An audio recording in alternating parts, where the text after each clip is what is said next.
मंगलमय मंगल करण वीतराग विज्ञान।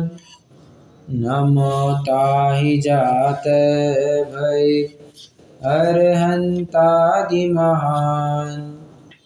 करि मंगल करि हो महा ग्रंथ करन को काज। जात मिलै समाज सब पावे निज पद राज।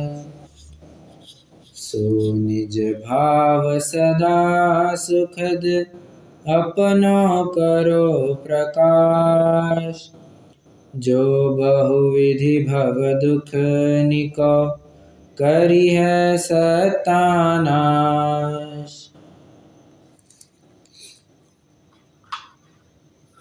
वियोग के काल में वही जीव उतना मातम मनाता है जिसने संयोग के काल में आसक्ति या एकत्व किया हो। जिसने संयोग के काल में एकत्व ही नहीं किया, उसका वियोग के काल में विषाद मनाना संभव ही नहीं है। और समझना, कोई व्यक्ति वियोग के काल में उतना मातम मनाता है जितने प्रोपोर्शन में उसने संयोग के काल में एकत्व किया था। दो बातें कह रहा हूं मैं। अगर संयोग के काल में एकत्व किया था तो वियोग के काल में अवश्य ही ये मातम मनाएगा, और जितना एकत्व किया था उतने प्रोपोर्शन में मातम मनाएगा। बहुत लॉजिकल बातें हैं। इसलिए ज्ञानी जनों को अगर आप देखेंगे तो वे ना हर्ष में संयोग मानते, हर्ष में से क्या, संयोग में हर्ष नहीं मानते, इसलिए कभी वियोग में भी दुख नहीं मनाते। हाँ, हजारों ज्ञानियों के उदाहरण अपने सामने हैं। जो भी व्यक्ति मुनि दीक्षा लेकर के जाता है, आप उनके जीवन को जरा विचार कीजिए। देखिए ना, कितने सारे संयोग प्राप्त हुए थे। घर है, स्त्री है, परिवार है, मकान है, सब जायदाद है, बड़े से बड़े राज घराने के हैं, सेठ है, पर ऐसा होने के बावजूद भी उन्होंने एक बात नक्की कर ली थी कि ये संयोग मेरे नहीं है। और पहले कभी माना भी होगा, माना होगा कि ये मेरे संयोग है, पर जब तत्वज्ञान प्राप्त हुआ तब उन्होंने अपना निर्णय बदल दिया। उन्होंने अपनी श्रद्धान बदल दिया। क्या कि मैं कह तो रहा हूँ ये मेरे हैं, पर ये है तो नहीं मेरे, अपना तो नहीं करता है। देखना, नए की भाषा बड़ी चुस्त रखता है। कहता तो बराबर है कि ये मेरी स्त्री है, ये मेरा पुत्र है, ये मेरा घर है, ये मेरा इतना दुकान है, पर होने ऐसा होते हुए भी वो मानता बिल्कुल भी नहीं है। मान्यता के स्तर पर वो बहुत अलग दुनिया में पहुंच चुका है। और अलग दुनिया कौन सी? वो अपनी दुनिया में पहुंच चुका है। रति अरति के बारे में बात की अपन ने। कल अपन ने 3 वेदों के बारे में चर्चा की थी, और उसके साथ 9 कषायों की चर्चा पूरी हुई थी। कुछ एक बिंदु मेरे ज्ञान में आए हैं समस्त कषायों को लेकर के, तो मैं चाहता हूँ एक थोड़ी सी चर्चा उनके बारे में करें, फिर अपन आगे बढ़ेंगे। प्रैक्टिकल चीज़ों के बारे में ही चर्चा करनी है कि चीज़ों को किस प्रकार से इंटरप्रेट किया जा सकता है। जो रति नामक 9 कषाय है, अरति नामक 9 कषाय है, जुगुप्सा है, भय है, इनमें क्या क्या और ले सकते हैं, इन्हीं के बारे में थोड़ी चर्चा करनी है। ठीक है, रैंडमली जैसे मुझे उदाहरण मैंने दिमाग में बिठाए हैं, मैं वैसे आपको बताते जाता हूँ। देखिए, एक बात, अच्छा, शुरुआत ही मैंने कहाँ से की थी? आसक्ति के बारे में। संयोग में जितना आसक्त हुए थे, वियोग के काल में उतना ही दुख मनाते हैं। ये क्या हो गया? ये रति अरति के बारे में बात हो गई। अब समझना, थोड़ा सा रति और भय, इनको जोड़ करके एक पॉइंट कहता हूँ। बच्चे के प्रति इतना राग होता है कि बच्चा कहीं अकेला जा रहा है तो 10 दफ़ा सोचते हैं बच्चा ठीक से तो गया ना, ठीक से तो पहुंचा ना, कोई दिक्कत तो नहीं हुई। बार बार निरंतर बच्चे का ही सोच, बच्चे की ही सोच में लगे रहते हैं। अब आप कहेंगे अपने ही पेट का है तो बच्चे के बारे में विकल्प नहीं आएगा तो क्या होगा? पर यही तो कह रहे हैं, ये आपकी वो कषाय है, बच्चे के प्रति रति और उसको कुछ हो ना जाए ऐसा भय, दोनों भी बात हो। हाँ, समझ में आ रहा है? तो हाँ, होता है मेरे साथ भी ऐसे ही हुआ था। मैं जब अकेला जा रहा था पुणे से उदयपुर, हमारे सारे घर परिवार वाले चिंतित, यार कहाँ बच्चा ठीक से तो जा रहा है ना, अकेला जा। और उस समय मैं जस्ट मेरी 10th हो गई थी, 10th का रिजल्ट लग गया था और फिर मैं उदयपुर जा रहा था शाश्वत धाम। तो वहाँ पर पंडित सचिन जी आए थे तब, तो मैं जा रहा था और ट्रैवल से जा रहा था मैं। तो 2 दिन का सफ़र था, आराम से गया, नहीं कुछ हुआ तो नहीं, बार फ़ोन सब चालू है और यहाँ से फ़ोन नहीं, वहाँ से भी फ़ोन आ रहे हैं, भाई तुम रास्ते में बराबर हो, कुछ हुआ तो नहीं। तो ये क्या है, ये रति और भय ठीक है। और ये सिर्फ मेरी बात नहीं है, ये हर एक व्यक्ति की बात है। अब ये तो मैं समझ सकता हूँ कि मेरे माता पिता उतने प्रैक्टिकल है कि बाबा हाँ अपना बच्चा समझदार है, ज़्यादा कुछ गलत काम नहीं करेगा या उसके साथ कुछ गलत नहीं होगा। आप आजू बाजू में देखना, इतने भयभीत होते हैं, बच्चे को कभी अकेला छोड़ते ही नहीं, उसको कभी ठोकरें लगने देते ही नहीं हैं। और एक प्रकार से आप समझ सकते हैं, आज बच्चों को जितनी ज़्यादा अनुकूलता में रखेंगे, बच्चे ज़्यादा उतने बिगड़ते हैं। माता पिता सोचते हैं उनको प्रतिकूलता देंगे तो उनको तकलीफ होगी, अरे अब उनको अभी तकलीफ होने दो ना, बात अभी जुझारू बनेंगे, बाद में हजारों संकट, एक संकट से तुम बचाओगे जिंदगी में, तुम थोड़ी ना होगे हर संकट से बचाने के लिए। आज एक संकट सहना सिखाओगे तो आगे आने वाले हजारों संकट वो अपने आप सह लेगा। पर माता पिता अभी एक संकट बचाते हैं और भविष्य की तो कोई सोचते ही नहीं है। मतलब विचार कीजिए, ये कषाय क्या क्या नहीं कराती है। अपना तो घात हो ही रहा है और भविष्य में जाकर के आप देख सकते हैं बच्चों का वो पेशेंस लेवल खत्म हो गया है। बच्चों को अभी प्रतिकूलता थोड़ी भी आ जाए, इतने क्या कहना चाहिए, हड़बड़ा जाते हैं, इतनी दिक्कत होती है, वो टॉलरेट ही नहीं कर पाते, नॉट एट ऑल। सहिष्णुता ही उतनी खत्म हो गई है। प्रतिकूलता को झेलने की सामर्थ्य, अनुकूलता आजू बाजू में इतनी भर गई है, अनुकूलता की चकाचौंध इतनी घुस गई है आंखों में कि अब वही चकाचौंध अच्छी लगती है और कुछ अच्छा लगता ही नहीं है फिर। ये तो थोड़ी भय और रति के बारे में बात हुई। अब जुगुप्सा के बारे में कुछ चर्चा करना चाहूँगा। देखिए बहुत प्रैक्टिकल चीज़ है, बहुत प्रैक्टिकल। कई बार ऐसे होता है कि आपके घरों में भी होता होगा, जब भी माताएं बहनें हमें भोजन परोसती है, हो जाता है कभी कभी थाली में थोड़ी जगह कम पड़ती है तो रोटी कभी कभी आजू बाजू में सरक जाती है, कहीं और मिक्स हो जाती है, ऐसा होता है। ठीक है, मैं समझता हूँ प्रैक्टिकली ये बात होती है, कोई दिक्कत नहीं। किन लोगों को बहुत दिक्कत होती है, चटनी भी देनी है एक विशिष्ट स्थान पर ही देनी, सब्जी भी देनी है एक विशिष्ट स्थान पर ही देनी, मिक्स हो बिल्कुल भी नहीं चलेगा। मतलब ऐसा लगता है कि अरे कैसा तो लगता है, अच्छा लगता है क्या खाने में, ऐसा अच्छा लगता है क्या। ये क्या है, ये जुगुप्सा है। और समझना इसका फल क्या होता है, इसका फल ये होता है फिर ऐसी जगह भेज दिए जाते हैं जहाँ पर खाने के लिए सिर्फ एक ही वस्तु मिलती है, क्या, दूसरों, अपनी भी नहीं, दूसरों की विष्ठा और मल ही खाने को मिलता है, सुअर की परियां मिलती है फिर।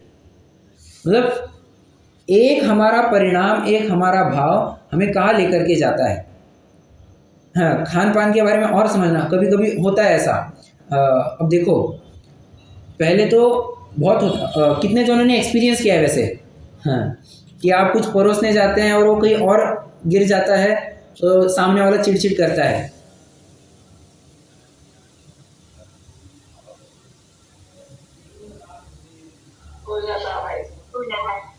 हो जाता है। बस उन घर वालों को समझाना, क्या समझाना, देखो अब भी मिक्स होने वाला है और पेट में जाकर के भी मिक्स ही होने वाला है। क्या कहा, अब भी मिक्स ही होने वाला है, पेट में जाकर के भी मिक्स ही होने वाला है। तो भला हाँ, अभी थोड़ा सा ऐसा मिक्स हो गया, हम ये नहीं कह रहे कि जबरदस्ती सब कुछ करो, और गलती से कभी एक आध बार कुछ हो जाए तो ऐसा थोड़ा मिक्स हो जाए तो उसमें चिड़चिड़ करने की कोई दिक्कत नहीं है, उसमें घृणा करने की कोई बात नहीं, जुगुप्सा करने वाली कोई बात नहीं है। और समझना अभी अगर मिक्स हो जाए और पेट खा ले उसको तो उसको इंद्रिय जय कहा जाएगा। और अभी एकदम अलग अलग करके ये अलग खाना वो अलग खाना, ऐसा नहीं वैसा नहीं, इस प्रकार से ही खाना उस प्रकार से ही खाना, एक विशिष्ट टेस्ट में ही खाना, वो टेस्ट ना मिले तो छोड़ ही देना, खाना ही नहीं, मन ही नहीं करना। ये क्या है, ये जुगुप्सा। मतलब और फिर बाद में इसको कहेंगे इंद्रिय आसक्ति। देखिए पेट में बाद में मिक्स होगा तब तो वो इंद्रिय आसक्ति, और पहले ही मिक्स अगर हुआ तो वो कहेंगे इंद्रिय जय। आप कहेंगे ये ऐसी क्या पद्धति है? अरे हाँ, स्थानक में क्या? हाँ, हमारी माता जी कह रही है कि उस स्थानक में श्वेतांबरों में भी ऐसा होता है कि सभी कुछ मिक्स करके खाते हैं। और अपने मुनिराजों का भी देखिए ना, मुनिराज आहार कुछ अलग लेते हैं क्या? सब कुछ उनको रोटी अलग, सब्जी अलग, अचार अलग, ये वो अलग नहीं। उनको जो भी दिया जाता है आप जानते हैं ना, उनको रोटी मान के चलिए लौकी की सब्जी है या फिर और कोई भी जिसमें रस्सा होता है, तर्री होती है जिसे आप जो कहते होंगे, तो उसको और रोटी को चूर करके मुनिराज को भोजन खिलाया जाता है। और कई लोगों को चूर करके खाना जान पर आता है, मतलब वे लगते हैं कैसे खा लेते हैं, कैसे खा लेते हैं। और समझना, हाँ, ये विदेशी संस्कृति का भी थोड़ा प्रभाव और कैसे बन रहा है ये आपको बताता हूँ। हाँ, कितने जन चावल चम्मच से ही खाते हैं, और अगर चावल चम्मच से ना खाए तो चावल खाए जैसे नहीं लगते हैं। कितने जन हैं ऐसे? हमारी माता जी ने एक्सेप्ट कर दिया कि बाबा हम तो है।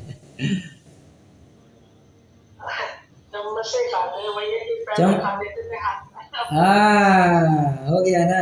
एक कोई और है क्या? एक और जन ने एक्सेप्ट किया। चलो आज तो सबकी पोल खोल देते हैं। बच्चे बोलते हैं कि ऐसे कैसे खाते हो, इसलिए चम्मच से शुरू हो गया। हाँ, चम्मच से खाते हैं। अच्छा, हम तो बाहर चम्मच से खाते हैं, घर पे तो हाथ से खा देते हैं। अच्छा। बाहर चम्मच से खाते हैं। बाहर लोग विचार करेंगे कैसा है। अब देखना लोग क्या सोचते हैं, ये कैसा दिख रहा है, परंतु ये पूरी पाश्चात्य संस्कृति है। आप अगर विचार देखिए, इसमें पूरा साइंस है। हाँ, एक तो पाश्चात्य संस्कृति, वे क्या विचार करते हैं, इससे हाथ गंदे होंगे। अरे हाथ गंदे होंगे तो चम्मच खराब नहीं होगा क्या? अरे सिंपल सा लॉजिक, मतलब कॉमन सेंस ही अनकॉमन है। Common sense not so common.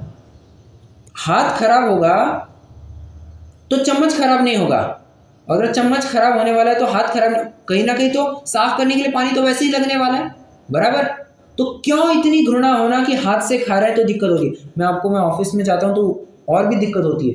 अब आम के जनरली आम खाने की सही पद्धति क्या है? पहले छिलका उतारा जाता है, उसको खोला जाता है, चेक करते कहीं जीव तो नहीं है, और फिर उसको पीसेस वगैरह में डिवाइड किया जाता है।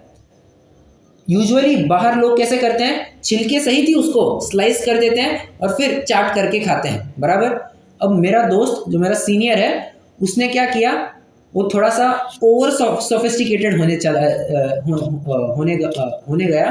क्या किया, आम भी वो चम्मच से निकाल कर करके खा रहा है। अरे मतलब क्या है, थोड़ा सा हाथ से ही खा लेता। और फिर उसके बाद ये आपको बताऊँ, ये 6 महीने पहले की घटना। अभी 1 महीने पहले की घटना आपको बताऊँ। ऑफिस में कैंटीन में, अब ऑफिस में कैंटीन में भोजन करते हैं सभी जन, तो कैंटीन में वो दाल चावल हाथ से खा रहा है, सबके सामने दाल चावल हाथ से खा रहा है। और उस दिन 6 महीने पहले आम चम्मच से खा रहा है। तो सच में लोगों ने उसको पूछा, मैनेजर ने पूछा उसको कि अरे 6 महीने पहले तो ऐसे आम चम्मच से खा रहा है और आज चावल से खा रहा है। तो उसने एक्सेप्ट की बात कि ठीक है, 6 महीने पहले वैसी मेरी हालत थी, आज मेरे विचार बदल गए हैं। और हाथ से खाना कोई गलत बात थोड़ी ना है, और हाथ से खाएंगे तो वो पूरा अब देखिए ना, अब क्या कहे, वो भावनाएं जुड़ी होती है उसमें, वो पूरे साइंस होता है उसमें, हाथ से खाने में। वो अब मैं एक्सप्रेस नहीं कर पा रहा हूँ, मैं बता नहीं पा रहा हूँ, बट यस डेफिनेटली ज़्यादा योग्य अपने हाथ से ही खाना होता है। और लोग कहते हैं तुम कैसे खाते हो, ये जुगुप्सा है, मतलब ये उनके मन की विकृति है जो दूर करनी चाहिए, बराबर है। तो हाँ, और आप समझना लोग क्या कहेंगे, इस विचार से आप अपने रास्ते से तो मत हटना, ठीक है। और ठीक है, एक पॉइंट ऑफ टाइम पर कभी कभी मैं भी थोड़ा एक्सेप्ट कर सकता हूँ कि बाबा मान के चलो कोई चम्मच यूज़ में आ ही गया था, जैसे कोई और वस्तु है जो हाथ से खाई, एकदम लिक्विड चीज़ है जो हाथ से खाई नहीं जा सकती, तो चम्मच वगैरह से हाँ इडली सांभर अब जैसे इडली सांभर वगैरह कुछ है हमारा, तो एक आध दूसरे दफ़ा ठीक है वो समझ सकता है, पर जो नित्य नियम की चीज़ें हैं, जो दाल चावल आदि चीज़ें हैं, वो भी चम्मच चम्मच से खाना और लोगों को उसमें घृणा होना, समझना ये कषाय है। बहुत दिक्कत वाली बात है ये। ठीक है, आपको लग रहा होगा भैया जी क्यों हमें बार बार टोक रहे हैं, ये टोकने की बात नहीं है, ये मैं किसी को पर्सनली टारगेट कर भी नहीं रहा हूँ। यहाँ तो मैं बता रहा हूँ कि जीव की किस किस प्रकार की प्रवृत्तियाँ पाई जाती है, मतलब दिखाना ये चाह रहा हूँ कि ये कषाय है। लोगों को लगेगा चम्मच से खाना ये कौन सी कषाय है, अरे उसके पीछे का जो तुम्हारा अभिप्राय है ना कि हाथ खराब होंगे और न जाने कितने कुछ विचार कर लिए होंगे, तो समझना वो उसकी तरफ संकेत है, वो कषाय है, ये बताना चाह रहे हैं। और ये मेरे वचन नहीं है, पंडित जी साहब के वचन है। पंडित जी साहब ने तो बस एक फॉर्मूला दे दिया है, अब उसके बेसिस पे अपन एनालाइज कर रहे हैं कि और क्या क्या हो सकता है। बराबर, हाँ हाँ। और चाहे उतने उदाहरण लगा लेना, चाहे उतने उदाहरण लगा लेना। हाँ, जैसे शहरों में आप थोड़ा देखेंगे तो अभी 90 to 95% ट्रेंड यही हो गया है, महिलाएं और पुरुष जीन्स पैंट शर्ट पे ही घूमते हैं। बराबर, अब ऐसे में अगर कोई महिला घाघरा पहन करके घूमे तो लोगों को बड़ा अचंभा लगता है, ये कैसा घाघरा पहन लेती है, ये कैसे, ये साड़ी कैसे पहन लेती है, ये साड़ी पहनना कोई अच्छा लगता है क्या, ये भी जुगुप्सा में आएगा। समझना, वो जो ग्लानि हो जाती है ना, मतलब, और कभी कभी महिलाओं में होता है, कभी कभी पुरुषों में भी होता है, ये कैसे धोतर पहन लेते हैं, ये शहर में रहते हैं और धोतर पहन लेते हैं। मैं आपको सच्ची एक घटना बताता हूँ। कोई बहुत स्वाध्यायी व्यक्ति थे, ये घटना मैं सुनता हूँ, विद्वानों से आदि सुनता हूँ मैं। कोई बहुत सज्जन और स्वाध्यायी व्यक्ति थे। अब उनकी उम्र हो गई तो उन्होंने बच्चों को सब बच्चों के नाम से प्रॉपर्टी वगैरह कर दी। अपने गांव में वे रहते थे और कभी बच्चों के पास जाना बना उनका। अब अकेले रहते थे, दोनों पति पत्नी अकेले रहते थे। बच्चों ने कहा आ जाओ हमारे पास, अकेले कहाँ रहते हो। बच्चों के पास रहने गए। अब बच्चे शहर में रहने वाले, तो जैसे ही शहर में गए, घर में प्रवेश किया, बच्चों ने पहले कहा धोतर, आज से धोतर नहीं चलेगी। अच्छा लगता है क्या, समाज में उठना बैठना पड़ता है। तो बूढ़े आदमी को, 70 साल के बूढ़े आदमी को कोट, सफारी, टाई सब पहन करके, सफारी तो क्या होता है, ब्लेजर, पैंट, जीन्स, ये पहन करके बिठाने को कहा, बैठने को कहा। लोग आते हैं जाते हैं, अच्छा नहीं लगता तुम ऐसे धोतर में बैठते हो, सूट बूट पहना करो, जीन्स पहना करो, ऐसा अपने बच्चों ने माता पिता को कहा। सफ़ेद बाल अच्छे थोड़ी नहीं लगते हैं, बाल काले करो। ये क्या है, जुगुप्सा है। मतलब सत्यता को स्वीकार करना ही आज ज़माने की नियत में नहीं है। जो है उसको स्वीकार नहीं करना चाहते और बस दिखावे के पीछे थोड़ा सा सो कॉल्ड सोफिस्टिकेटेड मैनर में जीने के लिए फिर चाहे उस पद्धति को अपनाना चालू कर देते हैं। क्यों? पुरानी पद्धति बहुत ओल्ड फैशन्ड है, ओल्ड फैशन्ड कहीं का। बराबर, ये ओल्ड फैशन मतलब क्या है, कोई अगर मंदिर में जाता है, या आया बड़ा धार्मिक, आया बड़ा धार्मिक कह करके उसको, उसकी मजा ली जाती है, उसकी मजाक की जाती है। और आपके मुंह के सामने नहीं, पीठ पीछे तो सब भी कहते हैं ये क्या अभी उम्र है धर्म करने की, छी, धर्म क्या अभी करने वाली चीज़ है, अभी तो मजे करो, सब करो। तो बूढ़ों को एक प्रश्न पूछा जाता है या बड़ों को पूछा जाता है, हम तो ठीक है कर रहे हैं, तुम तो तुम्हारी इतनी उम्र होने के बावजूद भी नहीं कर रहे हो। हाँ, दया तो हमें तुम पर आनी चाहिए, तुम हम पर दया मत करो, दया तो हमें तुम पर आती है कि इतनी उम्र होने के बावजूद भी, जिंदगी के 35, 40, 45 साल होने के बाद भी अब तुम क्या कहते हैं, वानप्रस्थाश्रम की तरफ गमन कर रहे हो। ऐसे में भी तुमको धर्म की रुचि अभी तक नहीं लगी है, आश्चर्य की बात है। लोग धर्म के नाम पर भी बहुत ग्लानि करते हैं कि क्या रखा है धर्म में, क्या करना है धर्म का, ये पालन करो, वो पालन करो, इसमें ये करना, ये नहीं करना, वो करना, और ये सब छोड़ दो, ये सब ग्रहण करो, ये इतनी सब निवृत्तियां करना, इतनी सब प्रवृत्तियां करना। लोगों को लगता है ये व्रत तप पालने में ही हमारी आधी जिंदगी निकल जाती है। उनको लगता है ये नहीं हो पाएगा। लोग स्वच्छंदी रहना पसंद करते हैं, व्रत पालन करना पसंद नहीं करते हैं। ये तो इसकी अज्ञानता है। पंडित जी साहब 7वें अध्याय में खोलेंगे क्या कि हाँ, मैं शुद्धात्मा हूँ ऐसा विचार तो करता है, परंतु व्यवहार आने पर, व्यवहार में जब स्वाध्याय करना होता है तब तो तू व्यापार धंधे में लग जाता है। स्वाध्याय को क्लेश का कारण ठहराता है। स्वाध्याय में रमने वाली बुद्धि व्यभिचारिणी ऐसा कहता है, तो व्यापार धंधे में रमने वाली बुद्धि क्या सुशीला कहेंगे? हाँ, तो अगर स्वाध्याय में रमने वाली बुद्धि को व्यभिचारी कह रहे हो तो व्यापार धंधे में रमने वाली बुद्धि को क्या कहोगे? उसके शील का क्या ठिकाना फिर? बराबर। हाँ, पंडित साहब ने 7वें अध्याय में बहुत खोला है। मतलब समझना, 7वां अध्याय इज द क्लाइमैक्स। 5वां अध्याय तक थोड़ा सा वो क्या कहते हैं, इंटरेस्ट आना चालू हो जाता है। अब वो फील चालू होने लगती है कि बाबा हाँ, क्या गलती है, क्या नहीं है। और 7वें अध्याय में तो समझना ना, पूरा वन शॉट तोड़ दिया है सामने वाले को। हाँ, तू ये करता है, तुझे समझ में नहीं आता, निश्चय भाषी को पकड़ा, व्यवहाराभासी को पकड़ा, उभयाभासी को पकड़ा, सबको फाइल कर लिया है। किसी को नहीं छोड़ा है। किसी को छोड़ा नहीं मतलब सबकी गलतियां दिखाइए कि बाबा तुम यहाँ गलत हो रहे हो, तुम अपनी गलतियां सुधार लो, अपने आप मार्ग पर आ जाओगे, ऐसा वे कहना चाहते हैं। बराबर। चर्चा कहाँ से उठी अपनी? चर्चा तो मैं 9 कषायों से करते आ रहा था। हाँ, अब देखो,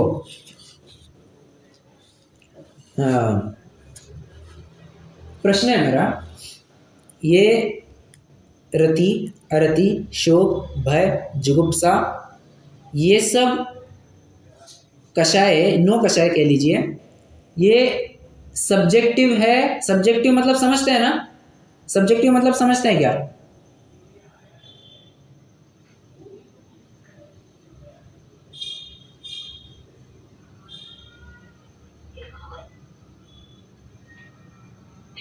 नहीं भैया जी, हिंदी में बोलिए। अच्छा, सब्जेक्टिव मतलब पर्सन स्पेसिफिक, मतलब किसी व्यक्ति विशेष आधारित है। प्रत्येक वस्तु क्या कहना चाहिए, किसी विशिष्ट विषय में हर एक व्यक्ति का अपना अलग मत होता है, तो ऐसे विषय को सब्जेक्टिव टॉपिक कहा जाता है। ठीक है। हाँ, उसको हिंदी में क्या कहना, मैं हिंदी में नहीं जानता, इंग्लिश में मुझे आया तो मैंने इंग्लिश में बोल दिया। सब्जेक्टिव टॉपिक, सब्जेक्टिव मतलब व्यक्ति टू व्यक्ति ये डिफर करेगा।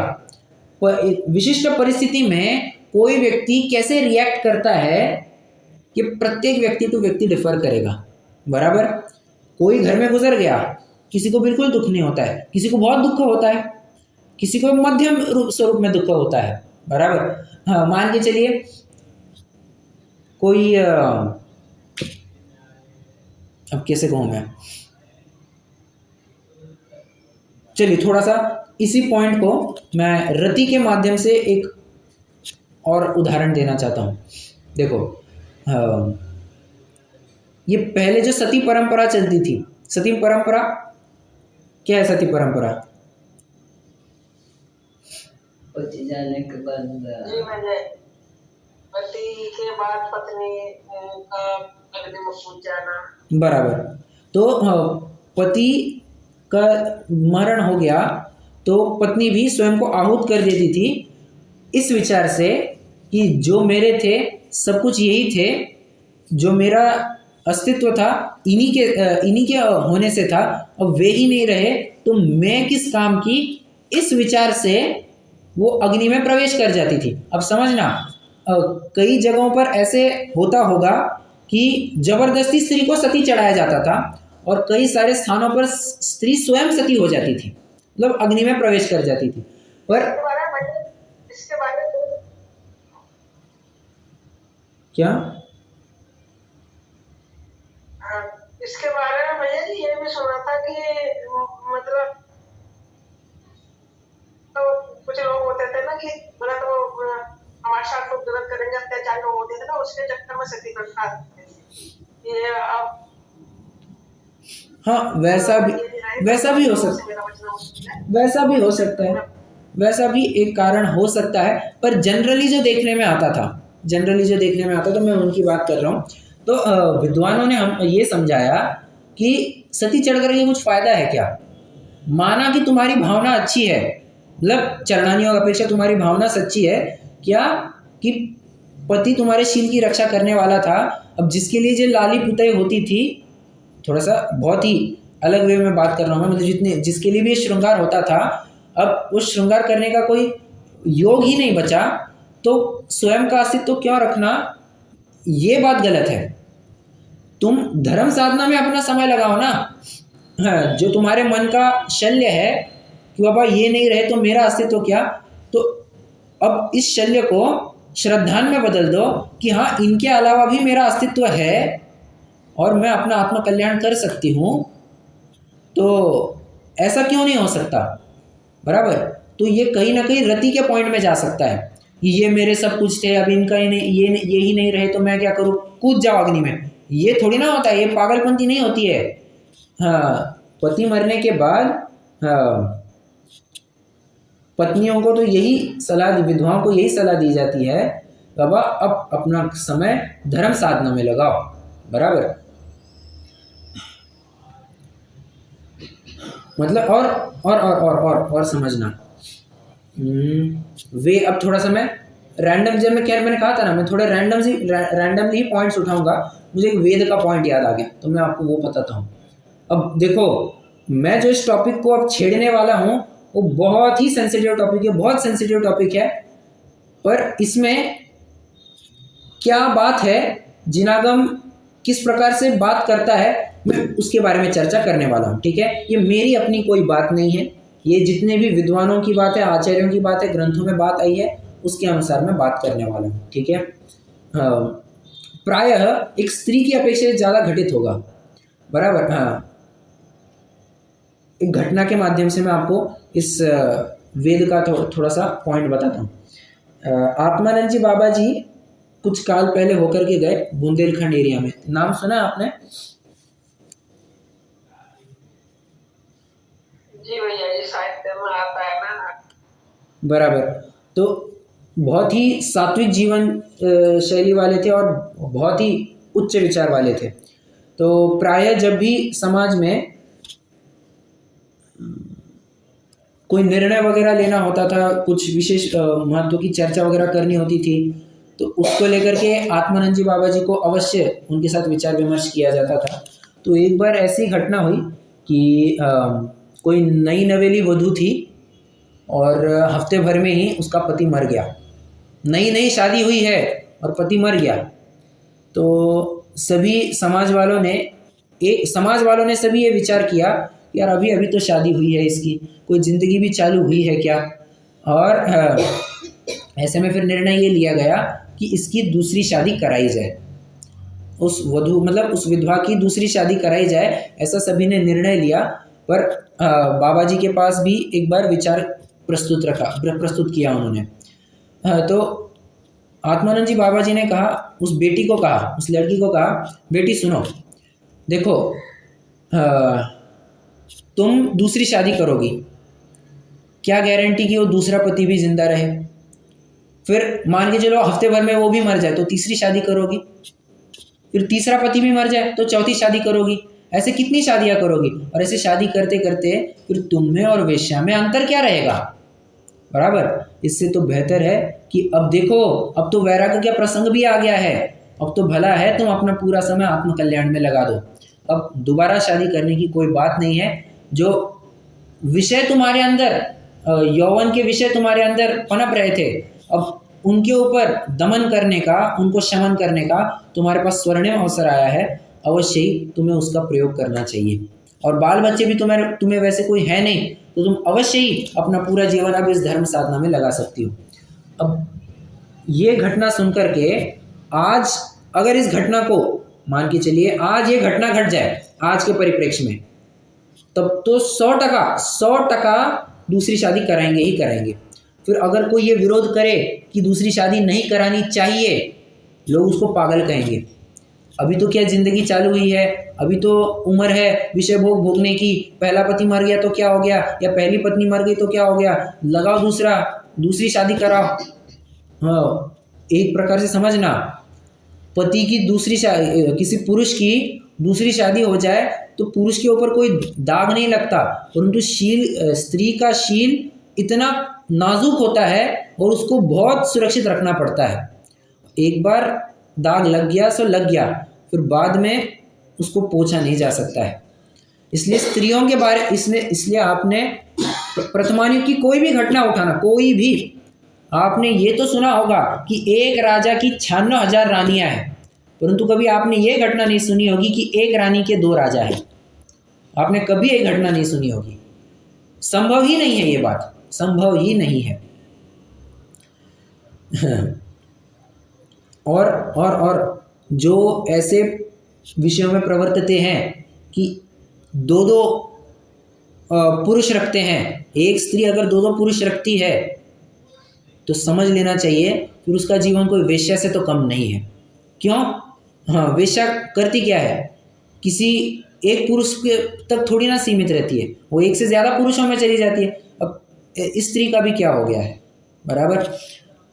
तो विषय वासना को लेकर के मैंने ये बात कही कि फिर ऐसे में व्याकुल होता है, आताप उत्पन्न करता है, निर्लज्ज होता है, धन खर्च करता है, अपयश को नहीं गिनता, परंपरा दुख हो व दंड आदि हो उसे नहीं गिनता, कुछ भी नहीं होता, मतलब कुछ भी विचार नहीं करता है, बराबर। हाँ, बहुत गंभीर मुद्दे हैं ये। हम इनके बारे में जितनी चर्चा करें, सच में कहूँ उतनी चर्चा कम है, उतना कम है। इसमें घंटों बीत जाए तो भी इसकी चर्चा कम पड़ेगी, इसके लिए समय कम पड़ेगा। पर अभी ज़्यादा तो हम विस्तार नहीं कर पाएंगे। मुझे जितने और विशेष बिंदुओं की चर्चा करनी योग्य लगा तो मैंने उनके बारे में चर्चा की।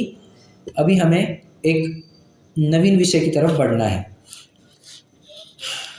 देखिए, एक पैराग्राफ पढ़ते हैं, फिर अपन उसका थोड़ा विश्लेषण करते हैं। देखिए, पृष्ठ क्रमांक 55।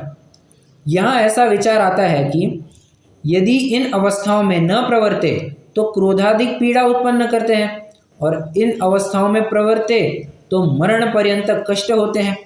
वहाँ मरण पर्यंत कष्ट तो स्वीकार करते हैं, परंतु क्रोधाधिक की पीड़ा सहना स्वीकार नहीं करते। इससे निश्चित हुआ कि मरणाधिक से भी कषायों की पीड़ा अधिक है। आहा, कंक्लूजन जबरदस्त निकाला है यहाँ पर। क्या कहते हैं, देखो, किसी पुरुष को किसी स्त्री को भोगने का भाव हुआ, ठीक है। अब वो विषय वासना, अगर वो वासना पूरी ना हो, समझना, अगर वो वासना पूरी ना हो तो क्या होता है, बहुत चिड़चिड़ होती है, बहुत क्रोध होता है, बहुत गुस्सा निकलता है। और इस गुस्से के कारण क्या होता है, हाँ, ये गुस्सा हमें सालों पर्यंत लगता है, मतलब सालों पर्यंत हमें उसकी पीड़ा सहनी पड़ती है। फिर वो वासना हमारी पूरी नहीं हुई। और क्या कहा यहाँ पर, इन अवस्थाओं में न प्रवर्ते, और इन अवस्थाओं में प्रवर्ते तो मरण पर्यंत कष्ट होते हैं। देखो, दो बातें कह रहे हैं, मैं थोड़ा सा और अच्छे से प्रेजेंट करता हूँ। यहाँ पर क्या कह रहे हैं, इन अवस्थाओं में न प्रवर्ते तो क्रोधाधिक पीड़ा उत्पन्न करते हैं, क्रोधाधिक पीड़ा उत्पन्न करते हैं। कोई मान के चलिए इष्ट संयोग चाहिए था, वो नहीं मिला तो बहुत गुस्सा होता है, तो क्रोध की वजह से दिक्कत होती है। और अगर उन अवस्थाओं में प्रवर्ते तब तो फिर मरण तक ये कष्ट सह सकता है। समझना, कष्ट कितना सह सकता है इसकी बात कर रहे हैं। वहाँ मरण पर्यंत कष्ट तो स्वीकार करते हैं, परंतु क्रोधादि की पीड़ा सहना स्वीकार नहीं करते। मतलब ये इतने से संयोग के लिए चाहे उतना प्रयत्न करने के लिए तैयार है, और फिर इसके लिए अपने मरण तक को नहीं गिनता। जो पंडित जी साहब हर पैराग्राफ में कह रहे हैं, मरण तक को नहीं गिनता, मतलब मरने की पीड़ा, मरने तक की पीड़ा इसको स्वीकृत है, परंतु क्रोध की पीड़ा इसको बिल्कुल भी सह नहीं जाती है। इससे तो यही सिद्ध होता है कि क्रोधाधिक का दर्द ये मरण के दर्द से कई गुना ज़्यादा है। ये निष्कर्ष कितने जनों को समझ में आया? निष्कर्ष इतना ही कहना चाहते हैं कि कषायों की वजह से जो तुम्हें दुख हो रहा है वो दुख तुम्हारे शारीरिक दुख से कई गुना ज्यादा है। बराबर, कषायों का दुख सबसे बड़ा दुख। क्यों? वो इच्छा है ना, और इच्छा फिर अनंतों में खेलती है। हाँ, आयु कितने में खेलेगी? संख्यात वर्ष में। हमारी अपेक्षा बात करें तो 25 का 50 60 70 80 90 100 110 120 बहुत हो गया, इसके ऊपर तो जाने वाले हैं नहीं। और इच्छा है अनंतों में खेलने वाली, आयु है बस कुछ 100 120 वर्षों में खेलने वाली। संख्या किसकी ज्यादा है? पर फिर भी ये मरण तक को स्वीकार कर लेता है, कषाय को पुष्ट करना चाहता है, ऐसी बात कह रहे हैं यहाँ पर। चलिए रुकते हैं, आज अपना थोड़ा सा बहुत ही डिस्टर्ब हो गया, पर बात इतनी है कि आज जो ये लिंक मैंने शेयर किया है इसी लिंक पर आपको कल से ज्वाइन करना है, ठीक है? तो क्या हो गया, वो जूम कुछ अपडेट हो गया है तो उसकी वजह से ज्वाइन करने में सभी को दिक्कत हो रही है, ठीक है? कल से अपन इसी लिंक पर ज्वाइन करेंगे, तो किशन शाह वाला जो लिंक है उस पर ज्वाइन नहीं करेंगे, ठीक है? चलिए रुकते हैं, अभी अपन जिनवाणी स्तुति करेंगे।